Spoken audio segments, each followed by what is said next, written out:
So ayan guys, meron naman tayong jelly Ray na problema nito sa ating customer ay power window sa rear left side.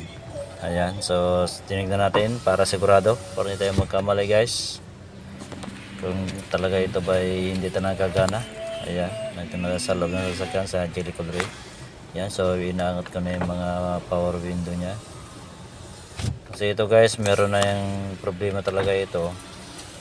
Ayan o, okay naman. So dito na sa likod, rear left. Ayan, subukan natin itaas kung talagang wala ng function talaga, sira. Ayan guys, hindi talaga bumaba. Inigyan ng switch. Ayan, so diretso na, backlash na tayo guys.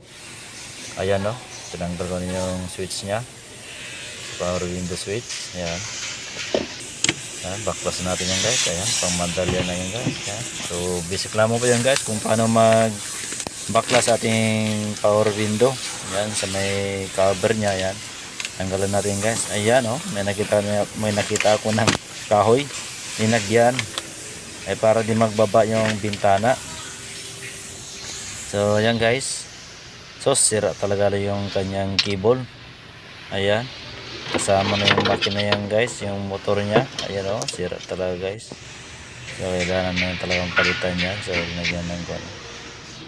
So ayan guys, sira talaga. Ayan, so ito yung bago guys, genuine parts. Ayan, ating jelly Ray ng power window switch, tapos yung lifter nya. Ayan, set na yan guys. So binili na yan guys. Punta na ng bago yung switch nya guys, ililipat yan. Yung galing dyan, hindi ko na pinakita sa inyo kung paano mag-backlash yan guys. So basic lang po yan guys. Ayan o, kinakabit ko na guys ang kanyang bago na switch na motor nya. Assembly kasi yan guys, naka-separate yung motor nya at saka yung lifter nya, baka yung sa keyboard. Ayan o, may kabit ko na guys. So basic lang po yan guys kung paano magkabit yan. Ayan, so sinubukan ko muna kung gagana o hindi. So nakita nyo guys, gumana siya. So ibig sabihin, okay na to.